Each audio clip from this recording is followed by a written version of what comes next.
Hello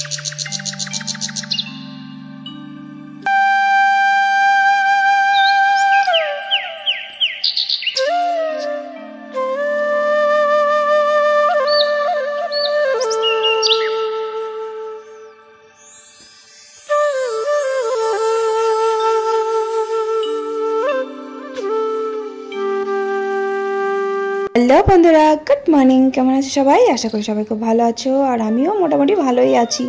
আর 2-4 দিন তো বড় ভিডিও দেওয়া হয়নি, তার কারণে শরীরটা খারাপ ছিল, প্রচুর কাজের চাপ বাড়িতে, সেই জন্য বড় ব্লগটা আর করিনি। শর্ট ভিডিও করেছি, শর্ট ভিডিওই দেখেছো তোমরা।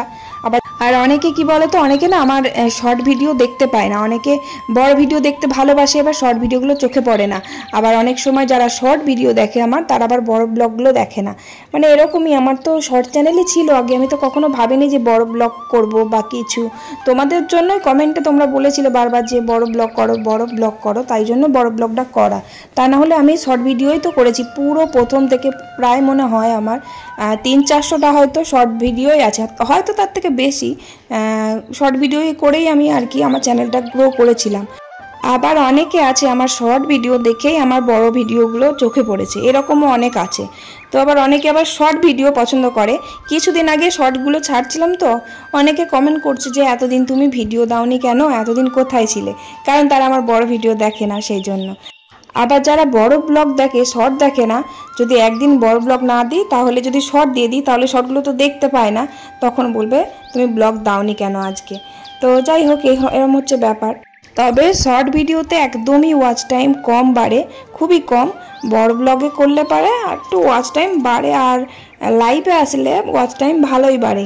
আমাকে তো কিছুদিন থেকে একজন কমেন্ট করেই যাচ্ছে যে তুমি লাইভে আসছো না কেন, লাইভে আসলে ওয়াচ টাইম বাড়ে। সে তো আমি জানি লাইভে আসলে ওয়াচ টাইমটা বাড়ে, কিন্তু কি করবো বলো তো, লাইভে আসার মতো সময়ই থাকে না। আমার দুষ্টু যা জ্বালাতন করে, মানে গুবলু আর কি, গুবলু এত জ্বালাতন করে, কখন আমি লাইভে আসবো? সন্ধ্যের দিকটাতে তো কাজ থাকে, ব্লগ ছাড়ি, তারপরে আবার রাত্রেবেলায় রান্না বান্নার কাজ থাকে, কখন কি আমি লাইভে আসবো বুঝতেই পারি না। আবার অনেক রাতে কি লাইভে হবো সেটাই বুঝতে পারি না।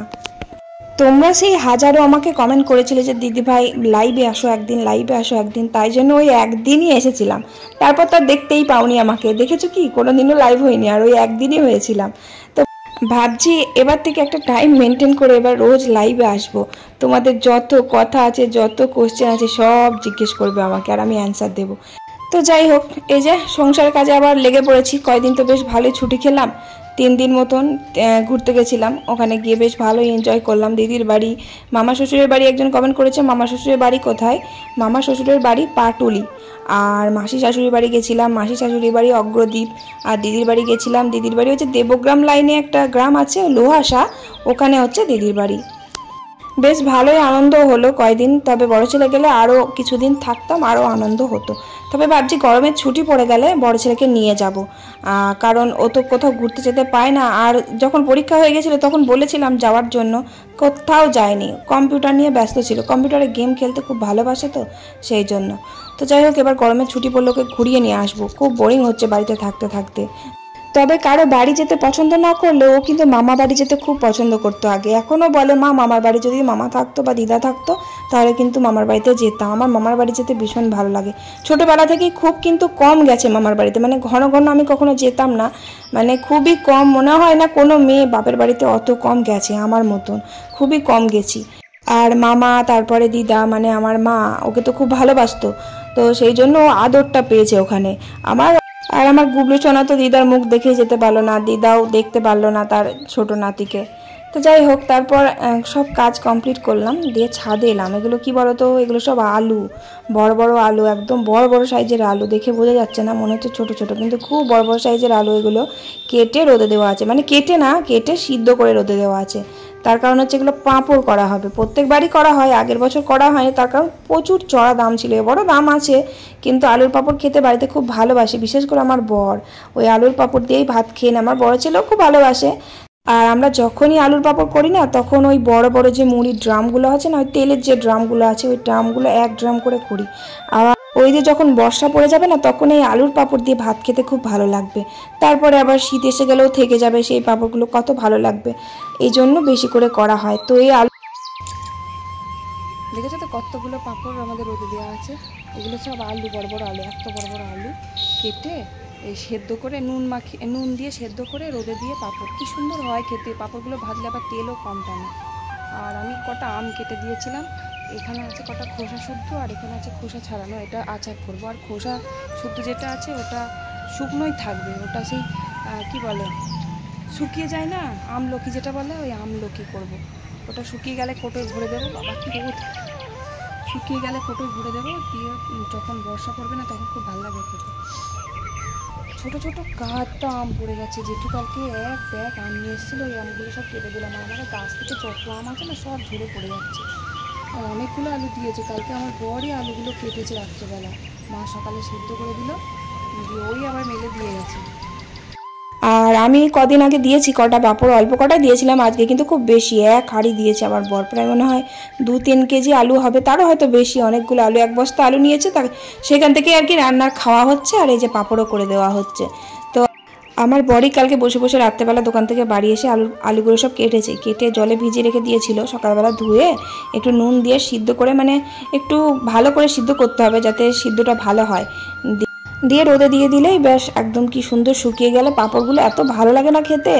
আর অনেক দিন থাকে, অনেক দিন। তুমি যদি মনে করো যে 1 বছর 2 বছর রাখবে তাহলেও থাকবে। আবার পাঁপড় ভেজে কোটোর মধ্যে ভরে রাখলেও সেটাও থাকে, 3-4 দিন ক্যারি করে রাখতে পারবে। তার থেকে বেশি রাখলে আবার মিয়ে যাবে। আর এটা তো বড় বড় আলুর পাঁপড় দেখলে, কিন্তু ছোট ছোট কুচু যে আলুগুলো আছে না, কুচু আলুর পাঁপড় আমরা করি, আগের বার না তার আগের বার করেছিলাম। ওই কুচু আলুর পাঁপড়গুলো কিন্তু আমার বেশি ভালো লাগে বড়গুলোর থেকে। বড়গুলো সবাই পছন্দ করে, আর কুচুগুলো না বেশি খাস্তা হয়, আমার বেশি সুন্দর লাগে কুচুগুলো। ভাবছি কুচু আলুর পাঁপড়ও করব। কুচু আলু এখন আনেনি, বড় আলুগুলোই এনেছে। কুচু আলু আনলে তখন আবার কিছুটা করে দেব। আর ওই যে আম কেটে দিয়েছি, আম কিছুটা আচার করব, আর কিছুটা ওই যে খোসা শুদ্ধ দিয়েছি, এগুলো আমচুর করার জন্য। আমচুর করলে বেশ না, ওই বর্ষা যখন পড়বে তখন একটু মুখে দিয়ে খেতে খুব ভালো লাগবে। তারপর আর কি সমস্ত কাজ কমপ্লিট করে নিচে এসে গুবলু সোনাকে ঘুম থেকে তোলালাম, দিয়ে ওকে খাইয়ে দিয়ে আমিও চাটা খেলাম, দিয়ে নিচে এলাম। আর নিচে এসে দেখি রান্নাঘরে পাটকাঠি নেই একটাও, তাই যে পাটকাঠি ভাঙতে এসেছি।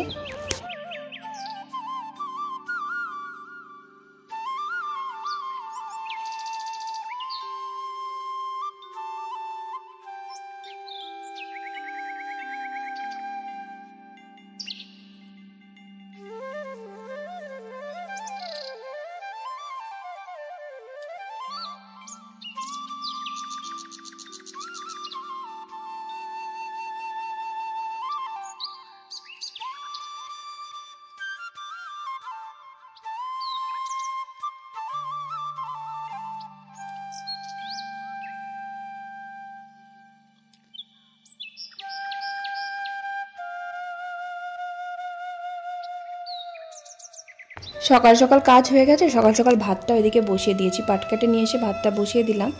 আর জেঠু বাজার থেকে একটা লাউ পাঠিয়ে দিয়েছে, লাউটা ভীষণ কচি, দেখেই খেতে ইচ্ছা করছে। আর সাথে করে চিংড়িও পাঠিয়ে দিয়েছে, লাউ চিংড়ি খাওয়ার জন্য। লাউ চিংড়িটা কিন্তু জেঠু খেতে খুব পছন্দ করে, আমারও ভালো লাগে বেশ লাউ চিংড়িটা। আবার লাউ কিন্তু মাছের মুড়ো দিয়েও ওটা খেতে আমার ভীষণ ভালো লাগে। তো যাই হোক, চিংড়ি মাছ দিয়ে আজকে লাউটা বানাবো। আর আমার বরমশাই আজকে বাড়িতে নেই, মাঠে গেছে, মাঠে আমাদের জমিতে জল ধরাতে গেছে, বাড়িতে নেই, তাই দোকান বন্ধ। তাই মাছ টাছ আর কেউ আনেনি, বাজারেও যায়নি। তারপরে আবার এখান দিয়েই যায় আমার বর, তো এই পাড়া দিয়ে মাছওয়ালা গেলে ওখান থেকেই কিনে নেয়।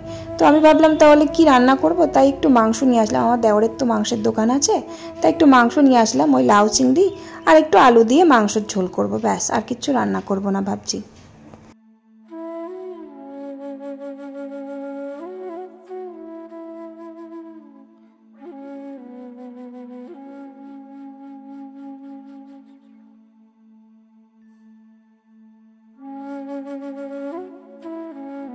লাউটা কেটে নিলাম আর চিংড়ি মাছটাও ভেজে নিয়েছি। লাউটা খুব ছোট সাইজের, খুব বেশি বড় না, আর খুব কচি, তাই পুরো লাউটাই দিয়ে দিয়েছি। আর যেটু খেতে ভালোবাসে, জলখাবারেও হয়ে যাবে তাড়াতাড়ি, তো রান্না হয়ে গেছে। যেটু 11টার মধ্যে বাজার থেকে বাড়ি আসে, তার আগেই আমার হয়ে যাবে। ভাতটা হয়ে গেছে, নামিয়ে দিয়েছি, দিয়ে লাউটা আগে রান্না করে নিচ্ছি, চিংড়ি মাছটা ভেজে নিয়েছি।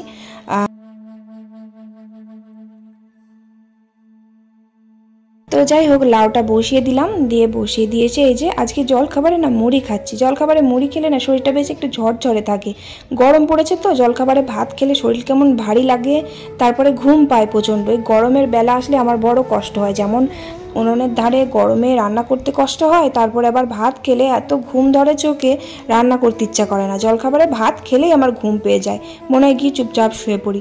তার জন্য ভাবলাম আজকে একটু মুড়ি খাই। আর মুড়ি খেলাম তার কারণ কালকে রাত্রে অনেকটা আলু চচ্চড়ি করেছিলাম। এবার সেই আলু চচ্চড়ি না সবটা ওঠেনি, ফ্রিজে রেখে দিয়েছিলাম, তাই সকালবেলা সবাই ভাত দিয়ে খেলো। আমি ভাবলাম আর মুড়ি খেয়ে নিই দুটো। ভাত দিয়ে আর আলু চচ্চড়ি দিয়ে খুব একটা ভালো লাগে না, আর মুড়ি খেতে খুব ভালো লাগে। আর আলু চচ্চড়ি দিয়ে মুড়ি খেতে আমার জাস্ট ফেভারিট, খুব ভালো লাগে খেতে, আর কিছু লাগবে না। তাই জলখাবারে দুটো মুড়ি খেয়ে নিলাম আলু চচ্চড়ি দিয়ে। ব্যাস দুটো মুড়ি খেলাম। মুড়ি খেয়ে এসে এই যে লাউ চিংড়িটা হয়ে গেছে, একটু মিষ্টি দিলাম, দিয়ে নামিয়ে দিলাম। আর মাংসটা দিকে বসিয়ে দিয়েছি। আর এই যে চাটনি, এটা হচ্ছে টমেটো দিয়ে আম দিয়ে চাটনি। টমেটো আর আম দিয়ে চাটনি খেতে কিন্তু খুব ভালো লাগে। আমি কিন্তু অনেকটা করে রেখে দিয়েছিলাম, পরশু দিনকে করেছিলাম। এবার রোজ একটু ফুটিয়ে ফুটিয়ে নিই তো বেশ টেস্টি লাগে খেতে। মানে ডাইরেক্ট আজকে করে আজকে খেলে আলাদা টেস্ট, আবার 3 দিন ধরে রেখে দিয়ে ফুটিয়ে ফুটিয়ে খেলে আর এক ধরনের টেস্ট লাগবে, এত ভালো লাগে খেতে। বাবার একটা আলাদা সবজি করেছি, সব রকম সবজি দিয়ে বাবার একটা তরকারি করে দিয়েছি। আর লাউ চিংড়ি করলাম, আর আম দিয়ে টক ডাল করলাম।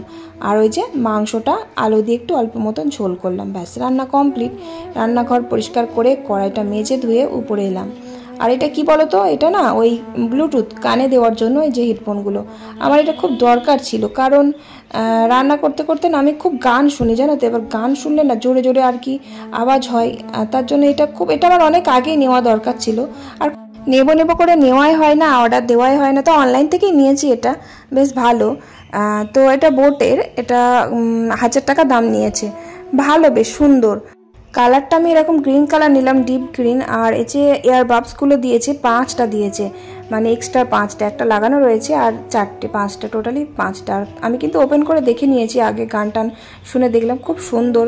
আমি যখন শুয়ে থাকি না তখন একটু গান শুনতে খুব ভালো লাগে, কিন্তু এই যে গুবলু সোনা উঠে পড়বে ঘুম থেকে, তার জন্য জোরে জোরে চালাতে পারি না। আর এটা থাকলে, ব্লুটুথটা থাকলে বেশ কানে দিয়ে গান শুনলাম, একটু ঘুমোলাম, বেশ ভালো। তো ওই তো 2 দিন আগে অর্ডার দিয়েছিলাম, আজকে জিনিসটা চলে এসেছে। তো যাই হোক, তারপরে যে উপরে এসে দেখি এই কাণ্ড হয়েছে, হাওয়ায় সব। ওই যে 2 সাইড 4 সাইডে ইট দিয়েছে, কিন্তু এই মাঝখানে তো ইট দেওয়া হয়নি, দিয়ে সব গুটিয়ে একদম পাঁপড়গুলো একদম সব ছড়িয়ে গেছে। আর একটা একটা করে মেলে দিয়ে গেছে সকালবেলা, এত সুন্দর করে মেলেছে তো। আর ওদের খুব জোরও, বেশ শুকিয়ে গেছে। মানে পাঁপড়, এই আলুর পাঁপড়গুলো শুকাতে কিন্তু সময় লাগে না, 2 দিনেই শুকিয়ে যায়, ভালো মতো রোদ হলে শুকিয়ে যায়। আর যদি রোদ না হয়, মেঘলা মেঘলা হয়, তাহলে একদম পুরো ছাতা পড়ে যাবে, একদম একদিনে ছাতা পড়ে যাবে। রোদ হবে তবেই কিন্তু এইসব সেদ্ধ করা উচিত। আমি জানো তো সাবুর পাঁপড়ও বানাতে পারি। সাবুর পাঁপড় একবার বানিয়েছিলাম, কি দারুণ খেতে হয় জানো তো। ওই সাবুটাকে বেশ ভালো করে সেদ্ধ করে নিতে হবে নুন দিয়ে, দিয়ে একটা পাতলা পলিথিনের ওপরে ঢেলে দিতে হবে। তারপরে আবার ছোট ছোট করে পিস পিস পিস পিস করে কেটে নিলেই হবে। বেশ খুব ভালো হয় খেতে। কিন্তু সাবুর পাঁপড়টা ভাজলে না তেল টানে খুব। আর আলুর পাঁপড়টা সত্যি এত ভালো, খুবই কম তেল টানে, তেল টানে না বললেই চলে। আর আলুর পাঁপড়ে কিন্তু আগে আমি লঙ্কার গুঁড়ো দিতাম, তারপরে গোলমরিচের গুঁড়ো। এখন দিই না, কারণ ছেলেরা খায় তো, ঝাল লাগে, খেতে পারে না, সেই জন্য আর কোনো লঙ্কাই ব্যবহার করি না। বাজারে যে প্যাকেটে আলু চিপসটা কিনতে পাওয়া যায়, ওটার আলাদা টেস্ট। তারপরে আরেকটা ট্রেনে বাসে একটা আলু চিপস পাওয়া যায় দেখবে, ওটা কিন্তু আলাদা টেস্ট। আর এই বাড়িতে যেটা করা হয় সেটাও কিন্তু আলাদা টেস্ট। এটা আমার বেশি ভালো লাগে, সব থেকে বেস্ট লাগে এটা। আর ট্রেনের মধ্যে যেটা পাওয়া যায় ওটা পুরো ডাইরেক্ট একদম কাঁচা আলু, মানে সরি, আলুটা পুরো তেলের মধ্যে পুরো কেটে ওর মধ্যে দিয়ে দেয়, মানে একদম ধোয় না, সোজা একদম ওই শুধু দিয়ে ভেজে তুলে নিয়ে লাস্টে মশলা দেয়। আর এটা ওই যে আলু কাটা মেশিন আছে না, ডাইরেক্ট তেলের মধ্যে আলু কাটা মেশিনটা ধরে, দিয়ে আলুগুলো কিচকিচ করে একদম কেটে দিয়ে তেলের মধ্যে ভেজে তুলে নেয়, পাতলা পাতলা হয় বেশ। আমাদের আলুর কাটা মেশিনটা আছে, কিন্তু আমার জন্য তো খুব ভয় লাগে আলু কাটা মেশিন, আমি আলু কাটতে পারি না, আমার মনে হয় যেন হাত কেটে যাবে। কিন্তু বটিতে আমার দেখো সবাই বটিতে অসুবিধা হয়, আমার আবার বটিতে কোনো অসুবিধা হয় না, বটিতে ফটাফট কেটে ফেলতে পারবে সেকেন্ডের মধ্যে, আমি বটিতেই কাটি। তো যাই হোক, তারপর চান টান করলাম, কতগুলো জামা কাপড় ছিল কেচে কেচে মেলে দিলাম, বেলা হয়ে গেছিলো বলে। দিয়ে খাওয়া দাওয়া করলাম, করে এই যে আমার বড় ছেলে কম্পিউটারে গেল।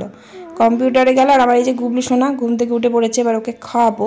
4:30 5টা বাজে এখন, 4:30 বড় ছেলে স্কুল থেকে এসে কম্পিউটারে যায়, খেয়ে দে।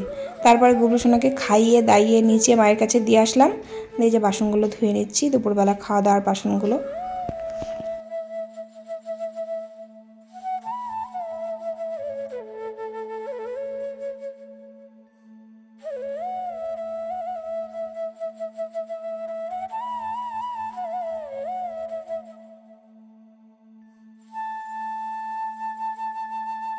তারপর এই যে সন্ধ্যের দিকে আমার বড় ছেলে কম্পিউটার থেকে বাড়ি আসলো, আমি সন্ধ্যেটা দিলাম, দিয়ে যে দুজন মিলে বাজারে যাবো এখন।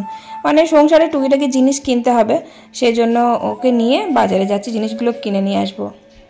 গুবলু সোনাকে নিয়ে গেলাম না, গুবলু সোনা তো বাজারে গিয়ে দুষ্টুমি করবে, আমি বাজার করতে পারবো না, ব্যাগ ভারী হয়ে যাবে, আনতে পারবো না, সেই জন্য ওকে নিয়ে যাচ্ছি না। আর বড় ছেলে বাজারে যাচ্ছে আমার সাথে একটাই কারণ, ও আইসক্রিম খাবে, আইসক্রিম খেতে খুব ভালোবাসি। আর আমি বাজারে গেলে ওর জন্য আইসক্রিম আনতে পারি না। এর আগের দিন আইসক্রিম নিয়ে এসে পুরো গলে গেছিলো, বেচারা খেতে পারিনি, খুব রেগে গেছিলো। তাই জন্য আমি বললাম আইসক্রিম আর আনবো না, যেতে হলে তুই চ আমার সাথে। তো ওই জন্য ওকে নিয়ে যাচ্ছি, আর আমার একা একা যাবো, তাই জন্য ওকে নিয়ে যাচ্ছি। ব্যাগটাকে কাঁধ থেকে কাঁধে না নিয়ে নিচে পড়ে বৃষ্টি আরম্ভ হয়ে গেছে। মেলায় গিয়ে মেলায় যাবো না, কিছু ঠিক করে যাবো না, বাজারে ছাতা টাতা কিচ্ছু নিয়ে আসিনি। বাজারে আসবার সময় মেঘটা বেশ পরিষ্কারই ছিল, তারপরে মাঝ রাস্তায় এসে দেখছি কি ঝোড়ো হাওয়া দিচ্ছে।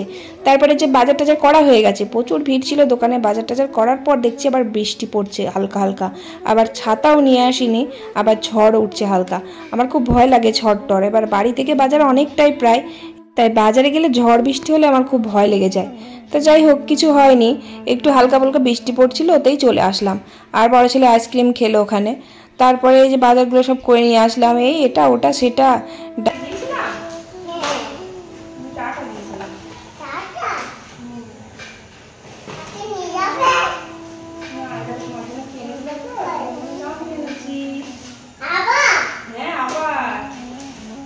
আর কি এনেছে দেখাও, আর কি এনেছে দেখাও।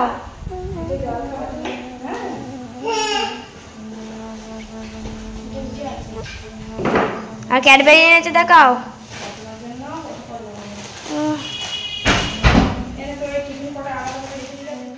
গুবলু সোনার জন্য একটা জলের যে ফ্লাস্কগুলো নিয়ে এসেছি, কারণ ও জল খেতে চায় না, একদম খুব কম জল খায়। ও হাতে ধরিয়ে দেবো, নিজে নিজে যদি জলটা খায় তো খাবে।